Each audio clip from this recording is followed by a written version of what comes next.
Hojjamtoota daawwattoota Oromiyaa Miidiyaa Neetwork oduu ijoo isaa kanaaf qabnuun isinitti himaa Anna'imaa Umarii. Ijoo keenya jalqabaatiin irreechi ayyaana Oromoon Waaqaa galata itti galchu ayyaana galatooti.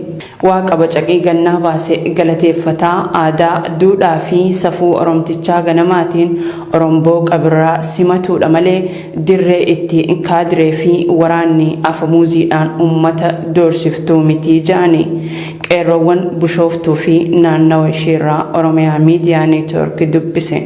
Irreecha bara kanaa Oromoon kan dur caalaa kaabaa kibbaa bahaa fi dhihaa irratti hirmaachuun faaruu maree fi gabbisaayyoon miidhagsee kabajachuu akka qabus dhaamanii jiru.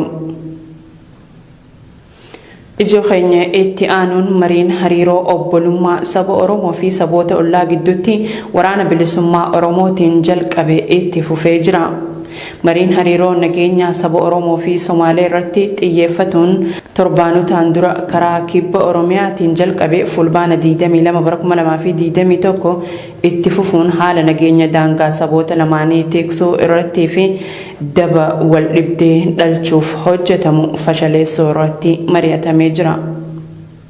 Mariin kun godina Gujii Bahaa aanaa Liiban ganda dhugoo fi dheekaatti kan adeemsifame yoo ta'u, marii kana irratti manguddoonni biyyaa fi dargaggoonni gama lamaan irraa hirmaatu isaa waraabbii suur-sagaan Oromiyaa Miidiyaa Neetworkiif ergame ni mul'isa.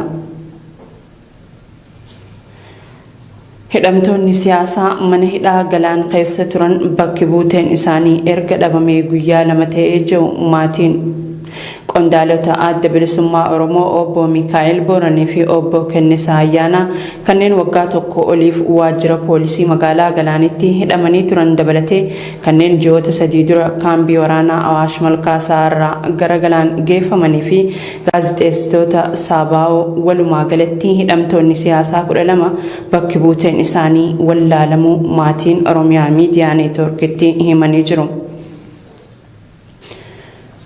Ummanni Oromoo olola qabsoo bilisummaa Oromoo fi waraana bilisummaa Oromoo irratti murni bilxiginnaa gaggeessaa jiru guutumaan guutuutti fudhatama akka hin arganne gochuu danda'utu irra jiraataa jaani. Qeerroon baha Oromiyaa aanota garaagaraa irraa Oromiyaa Miidiyaa Neetworkiif yaada laatani. Ummanni Oromoo duraanis bilisummaa isaatiif falmaa bahe ammas kaayyoon ganamaa cimee itti fufuun hanga galma gahutti kan deemamuudha jaani qeerroowwan kunneen. Qabsoon Oromoo dhaloota qubeetiin hoogganamaa jirti.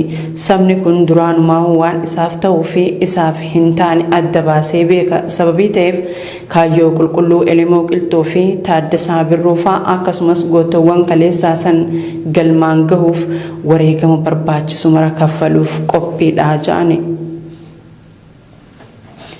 Itoophiyaa diigamuu irraa kan baraaru mootummaa fudhatama hin qabne hundeessuu fi xalayaa mana adiitti erguu osoo hin taane dhukaasa dhaabuu fi marii araaraa biyyoolessaa ta'uudha ja'ame. Mootummaan fulbaana 24/2014 sirni aangoorra jiru hundeeffachuuf deemu bu'uura seeraa kan hin qabne biyyattii gara diigumsaatti kan oofu malee diigama irraa kan baraaru miti. Dawaan dhibee Itoophiyaa waraana labsuu fi mootummaa bu'uura seeraa hin qabne hundeessuu osoo hin taane gaggeessitoota siyaasaa manneen hidhaa bulchiinsa Abiy Ahmad keessa jiran hiikuun marii hunda hirmaachiseef taa'uudha jedhu hayyoonni. Konkolaataan gargaarsa namoomaa fe'anii Maqaleetti imalan deebi'aa kan hin jirreef sababa rakkoo nageenyaa fi hanqina boba'aatiin ta'uu mootummaan naannoo Tigraay beeksise. Dhaabbata mootummoota gamtoomanitti dameen Finfinnee konkolaattota gargaarsa namoomaa fe'anii gara Tigraay deeman keessaa baay'een deebi'aa hin jiran jechuun torbee dabre ibsee ture. Komii kanarratti ibsa kan kenne mootummaan naannichaa rakkinichi bu'aa uggura daandii fi qunnamtii Tigraay irratti taasifamaa jiru ta'uu beeksise. Ijoo keenya xumuraatiin Dr. Tedros Adhanom dhaabbata fayyaa addunyaa WHO marroo lammeessoof akka hoogganan mootummaa Jarmanii irraa deeggarsa argatanii. Ministeerri fayyaa Jarmanii Jaans Saavaasaan Jarman Dr. Tedroosin akka deeggartoo himanii biyyootni kaanilleen ministeera fayyaa duraanii Itoophiyaaf deeggarsa akka kennan gaafatanii jiru.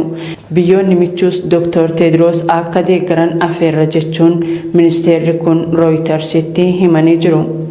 Biyyi hojiilee dhaabbanni fayyaa addunyaa hojjetu keessatti qooda guddaa qabdu Jarman Dr. Tedroosin deeggaruun carraa filatamuu isaanii kan bal'isuudha. Tolee kabajamtoota daawwattoota Oromiyaa Miidiyaa Neetwork oduun ijoon irraaf qabannee dhiyaanne kanuma fakkaataa gama kiyyaan nagaatti isiniin jechaa qophiilee Oromiyaa Miidiyaa Neetwork tanneen hafanii waliin.